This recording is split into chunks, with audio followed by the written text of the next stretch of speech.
Good morning and welcome to the Business Report. I'm your host, Kirk Keller. I've got two great guests in the house today. Smart Technologies of Florida, Robert Doucette, president, correct?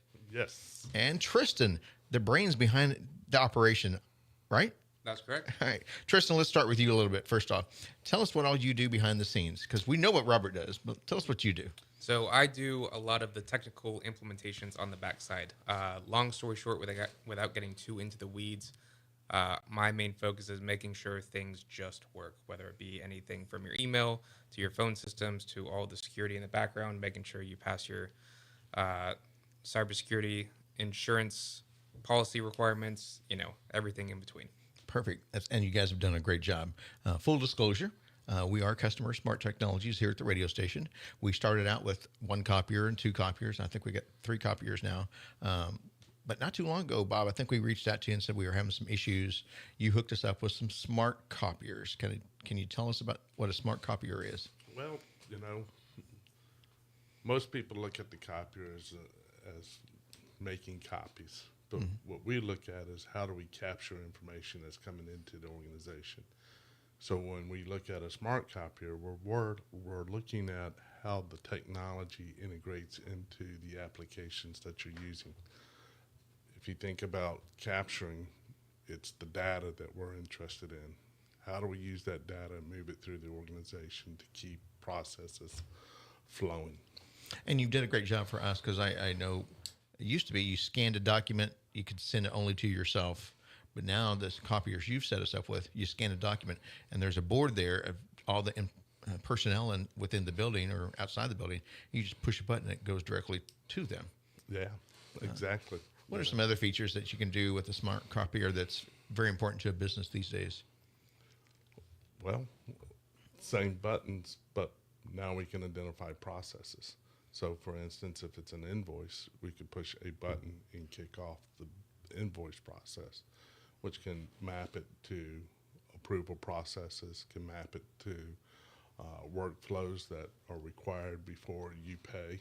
Really? So one button and it will go to the different departments that need to sign off on that invoice. So do you have to print out that invoice to sign off on it, or is there in that email link, would there be a link that say approved, approved, approved? Yes. Yeah. That is super cool. I did not know you guys did that as well. And that's where Tristan comes into play. And, for us to really automate processes, we have to integrate technology. Right. So what we run into a lot is, well, we needed this, so we went out and got this application.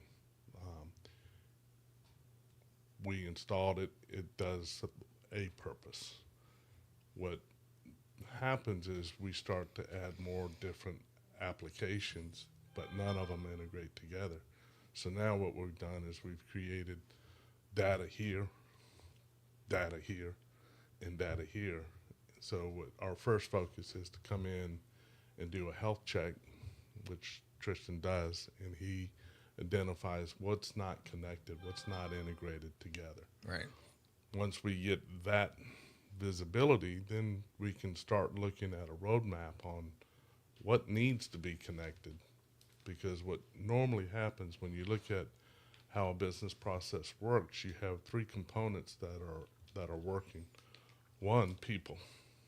So in the good old days, people did everything. When technology came about, we started using technology to help facilitate what people were doing. And then we also look at all the devices. When we look at devices, we carry a computer in our hand everywhere we go. So how can we take all three and integrate them together so that we can start looking at how we leverage people through the human part, really decision-making pieces of the business process, and let the repetitive tasks be automated. I think that's super cool. I just used my phone the other day. Someone sent me a text message, and in the old days, I'd take that text message and send it to my computer or email, and then print it out. But with the technology we use with you, I can send it directly to the printer and print that sheet out. I love that. I think it's simple. So, a lot of people think technology replaces employees. It doesn't replace employees. it enhances the employees. Is that the best way to say that? Yes. Yes. Definitely enhances. So one thing I did learn here recently, because Bob, I relate you as the copier guy, but I found out you do more than copiers. So Tristan, I'll let you kind of go into what else you do. So we kind of play into a bit of what Bob was talking about in the sense of we do a whole health check of the organization, but my focus is more on the devices and more of that technology environment. So one thing that we've noticed is in a lot of these environments that don't have IT is there's usually a computer guy. And, that works great for small businesses. But once you start getting up to a medium size or you start doing a lot of work, you really just need things to work. You cannot waste time, messing with a computer, just not doing what you need to do for half a day. You need good communication. You need, as Bob was talking about, you need your invoice processing flows. You need them to just flow. You can't, waste time working on who does this need to go to? What do we need to do with this? This one's a little bit different. This is from a new vendor. We're taking those processes that, could take, 30 minutes to a couple hours, in the case of setting up a computer or try to figure out a new invoice flow that, could take an hour. We're translating that down to minutes. So in the case of computers, we use a software from Microsoft. It's part of the Microsoft 365 suite. It's called Intune. And so what we can do with that is really automate your device deployment. We're doing this for a client next week. We got some computers from Lenovo. Long story short, we can take them straight to the customer's environment. And with Autopilot, we just plug them in and they're going to automatically set themselves up for that company based on a configuration we made for them. Really? So they connect to the internet. They wait anywhere from 15 to 30 minutes, and it's mostly dependent on the internet speed. And, soon enough, they'll be able to log in with their work email, their work password. It's going to log in. Another 5-10 minutes later, it's going to pull down all their applications. It's going to pull down all their files. And instead of wasting hours getting all the data from the old computer, transferring it over, installing new applications one by one, thinking about what do you need, log in, go grab a coffee. Is that because it's stored in the cloud? All stored in the cloud. Fantastic. What I like to tell people is we try to make the Apple equivalent of a Microsoft walled garden for business. We like to just make things work. So like I said to Bob a while ago, it's not replacing employees, it's enhancing what the employees can do for you. Correct. Fantastic. Lisa just joined us. Good morning, Lisa. Good morning. How are you, Kurt? Fine. How are you? So we know about copiers. We just found out about your phone system. I did not know that you guys had more than copiers. I think Bob one day mentioned to David Ayers that, we have a new phone system we can install. We did some research on it. We had the new phone system installed. We love it. It works great. Absolutely great. What are some other systems that businesses could install today or tomorrow from Smart Technologies? Well, one of the things that I help people with is what everybody's talking about, AI. Yes. AI. Which can be scary. It's a buzzword for a lot of people because people think it's unapproachable, it's untouchable, it's out there. But the thing is, it's when everywhere. you're my age, you think Terminator. You know what I mean? but it's everywhere, right? Right. So you either are afraid of it or you jump on the bandwagon and figure out how to use it. So how can a small business here with maybe 5 employees use AI through Smart Technologies? Well, through Smart Technologies, what we can do for them is to basically do an analysis of their specific company and what they do and help them design something that is specific for their roles, that for each individual in there, how they can apply AI to enhance their roles and save them time and money in their task. Have you done one of those yet here in Flagler County? We've worked with a couple of people, like a law firm, to show them, and they were blown away. But then they get so busy, they can't figure out how to stop and just do it. Right. And So it does take time to set up. Yeah, they have to stop and say, hey, listen, we got to study this in order to implement it. Mm-hmm. Bob, you're shaking your head over there. What's your opinion on AI in the community? Well, AI is having a sidekick that knows everything. I already have a wife. Go on. Right. And that's exactly the thought process. Right. Is that you have information in your hands. How we're leveraging it is think of it in the sense of I need to learn something. Right. So I go out and I look for somebody that may be an expert in it. And what you find is that person that is an expert wrote a book telling you all the ways how to do it. So what I'm doing, or what Smart Technologies is doing, is taking that information that's out there and using that book as a skill set that applies that knowledge to my role. So how do I implement? How do I create action? Because the time I'm done reading a book, I forget what chapter 1 was all about. Right. So implementation is really the key to this. When you learn something, is how do you put it to action? And what we're doing is we're leveraging all that knowledge out there and customizing it to the person that's in front of it. So if we're like, for instance, I was in a leads group and was sitting around and listening to the salespeople present their elevator or their value proposition. And they were all struggling because it was a new group. So I said, why don't I go and build a prompt that they can use with AI and help them build out their value proposition. So did a roughly 10-minute training, gave them the prompt, they applied it, and what I saw in the room was everybody getting up and giving their 45-second value proposition by looking at their phone, and they've gone through the exercise that was designed by the prompt, using it to create their value prop, which was 45 seconds that created more of a focus of what their value proposition really was. So basically made their sales pitch sound more polished and more intelligent. Exactly. Professional. So once again, as I've been saying about smart technology, you're not replacing employees, you're enhancing your employees you have. Absolutely. So it's kind of like sending, I used to work at this one company that would always want to send the staff to different classes. They always wanted you to learn. Basically, that's what Smart Technologies is you're setting up a program to where the employees can keep learning in-house while they're on the job. Exactly. We're developing AI coaches for the individual. That's amazing. Yeah. We're going to take a fast commercial break. When we come back, we're going to keep talking to Smart Technologies of Florida. Good morning and welcome back to the Business Report. I'm your host, Kirk Keller. In the studios this morning are the folks from Smart Technologies of Florida, Robert Doucette. Good morning again. Good and morning, Tristan everybody. from the IT department. And Lisa, I didn't get your title. Digital Information Manager. Oh, wow. That's a big title. That means you're the brains, right? I hope so.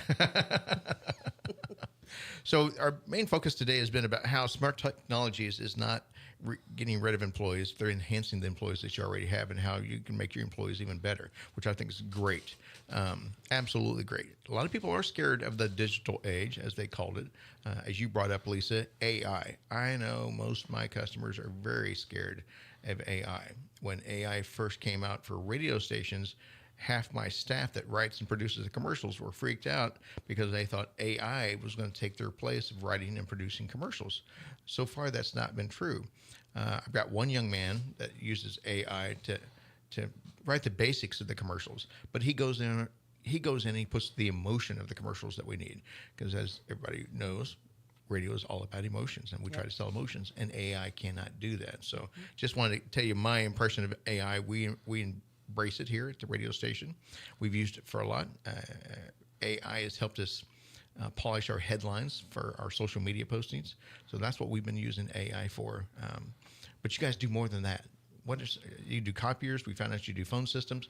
What else do you have there at Smart Technologies? Bob? We managed IT. That's the core of it, is coming in and looking at, again, all your applications. Is it secure? We're shocked on some of the things we see out there. We start our conversations with the dark web, and I'll let Tristan talk a little bit more about that. A dark web scan, which is interesting on how much information we pull and show how there's been compromises within your network. Really? So I didn't know you do that. So it's something new I just learned. So dark web scan. Dark web is where the hackers like to go. Is that correct? Yeah, there's a lot of mystery behind the word a dark web, but the simplest way to think about it is it's really just kind of think of it more so like a black market in this case. When we do a dark web scan, what we're doing is we're looking for mainly for credentials that are associated with a business. So every business these days is going to have a domain of some sort. So ours is smarttechfl.com. What we're doing in the dark web report in this case would be we're looking on the web, on the dark web, for any credentials associated that may have been leaked with smarttechfl.com, and that can come through any means by phishing sites or fake websites, people that are inadvertently putting their credentials into the web. They're getting taken and then they're getting sold. The other way is, you've got these famous hacks that happen every once in a while. Credentials can get leaked that way, but that is what we're doing is part of our managed IT program is we're paying attention to those leaks. We're always scouring the web for those credentials and keeping an eye out and, seeing if anything tips us off to any sort of potential breach. And if so, we're alerting the user and saying, hey, change this password just as a precaution to make sure that, something doesn't happen. So if somebody leaks something about Flagler Broadcasting, what could that do to us at Flagler Broadcasting? It really depends on the credential. So if it's a credential to log into an account that you guys use on a day-to-day operation, depending on what that account is, how business critical that is, that could be a world of damage, or it could be something as light as an annoyance, but you never really want to take that chance. How important is it to do that? And I'm going to go back to, I think 2 years ago, when the school accidentally paid over $500,000 to somebody that was supposed to go to somebody else. I don't know if you guys are familiar with that story or not. Could that have been prevented with the dark web scan? Potentially. It depends how that came in. So we have another program called Avanon, which is what we do with email scanning. So I guess my first question would be, how did that invoice come in? If it came in via email, It did, from what I understand. So we got, which is bouncing back to AI. We're using AI for scanning email, and we're using it to process each and every email that comes in to look for tactics that are used by people that are trying to phish. Does that slow down my email delivery? It does.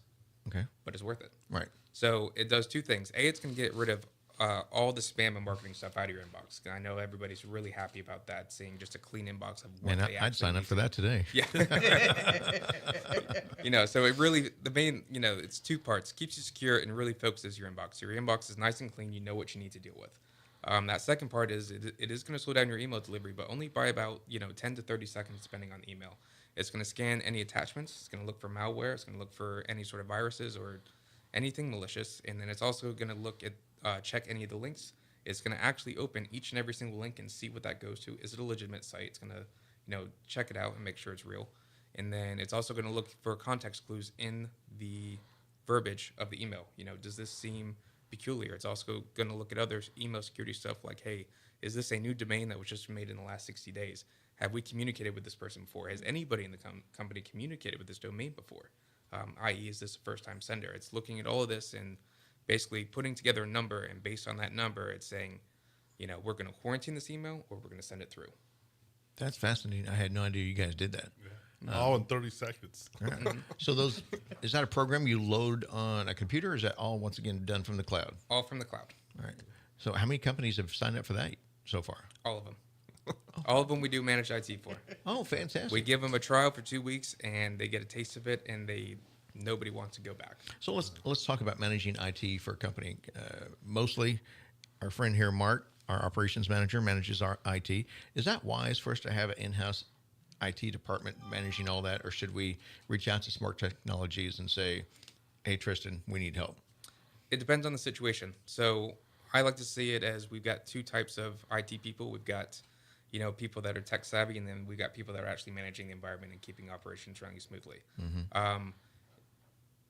And it just depends on what your needs are. And it's very dependent on that. So some people, some smaller businesses and medium-sized businesses where we focus, they see the value in IT, but they don't want to pay to have 1 or 2 or 3 IT staff, on payroll. So they're like, well, let's outsource this because we are going to be cheaper than having 2 or 3 IT staff on payroll. Right. But if you have depending on your business, if you've got a really complex operation and you need IT staff on site, taking care of this core operation and making sure they're running smoothly, we can come in and assist in those situations. We can, make sure the general environment's being taken care of, make sure the device is being taken care of, take care of help desk, so we can assist in those situations as well. So when you say on site, does that mean Smart Technologies comes to the building every so often, or do you do it all remotely? We do it all remotely, but we'll come on site when needed. We try to avoid it when we can, and the key part of that is if everything's working, we don't need to come on site. Right.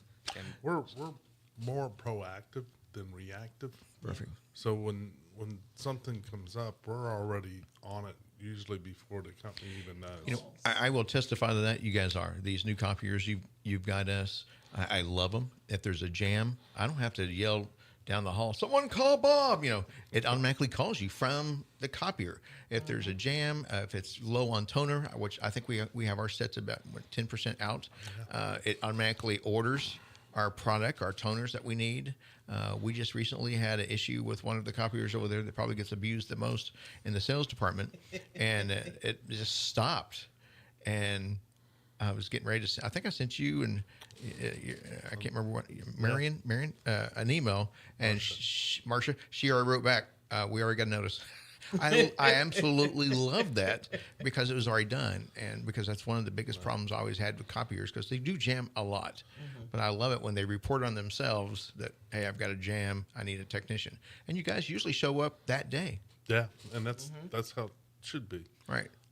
One of the big things that a lot of people don't realize is that the copier is a good gateway into the network. I was going to bring that up with Tristan because I hear stories all the time that you should not connect your copier, you should not connect your printer, you should not connect your coffee machine to the internet because that gives them access to the system. So Tristan, I'll let you address that.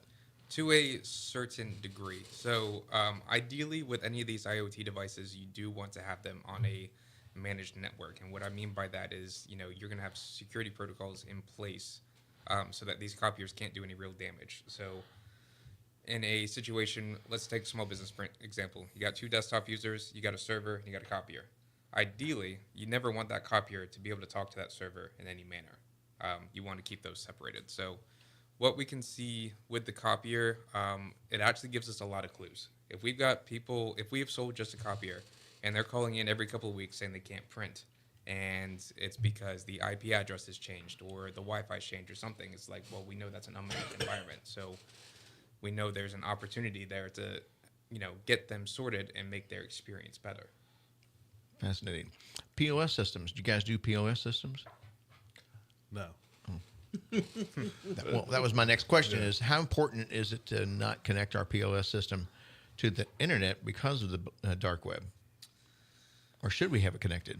The POS Just protected. systems, those will usually be handled by a third party, and they're going to do their own measures to keep them secure. These POS systems these days are extraordinarily secure. It really would be getting into the geek speak as to why they're secure, but generally speaking, your vendor is going to be taking care of that security for you so that you don't have to worry about it. Well, so if my POS system is connected to the dark web, should I reach out to you guys to have it dark web scanned and make sure it's right and working right and nobody's hacking into it? Yeah, we can certainly do a scan to make sure there's no credentials on the web, and it's Because most POS systems are connected to your bank account or credit card account, blah, blah, blah. I mean, to me, that's scary. yeah. Well, when you think about it, the network is connected. Right. Full stop. So anything that's connected to the network makes you vulnerable. So being able to look at your security and making sure, like for instance, let's go back to the copiers, is the firmware updated? Our firmware on all our copiers are updated, through our technology, which is pushed out at night and make sure that all the patches are done. We go in and do scans on the devices. One, most organizations don't know how many devices they have. Two, they don't have the firmware updated. A lot of it is outdated, which puts a tremendous amount of exposure onto the network. When you are on the network, that everything that's connected is available. And that's where, we come into play and put some measurements, because there's no 100% somebody comes in and says, "Hey, we got you 100%. No way, anybody's going to get in there." Nothing's guaranteed. Right. Run. Right. They're the wrong company. So what we do is we do everything we can to use AI to always be working, to spot what needs to be addressed. So going back to that proactive way that we go at it is really the key to it. Well, I'm so glad I had you guys on the show today. I think I learned a lot. I think we taught a lot of our listeners some safety precautions, which is basically what we all need to do on a regular basis. 25 years in business, is that correct? Yep. Congratulations. Proud of you, Bob. Yeah. Lisa, how do we get in touch with you if we want to have our system looked at or buy a system? Well, I think there's something very important that needs to be said, though. Why should a person use branded toner? For security reasons. I learned that recently. Really? So the Say. toner you buy is It matters. relevant? Okay. It matters for All security right. reasons. Tristan, you'll be the last one. Say it quickly. I honestly don't know this one. Well, seriously, really? It's because there's a chip inside there that comes from the manufacturer that helps with security and with updating your firmware. I learned this recently. Wow. So if there's a chip in there that's got some mumbo jumbo black web stuff on it, it could actually send information to, or give them access to Access to hack your system. Wow, that's amazing. All right, Exactly. Lisa, we need a phone number to call. All right, you're going to call. I was going to give him my number. What number should I give him, Bob? 386-252-2292. That sounds familiar. From the commercial. That's right. All right, Smart Technologies, thank you very much. 25 years Thanks, in John. business. Congratulations. That's the Business Report. We'll see you next Saturday. God bless.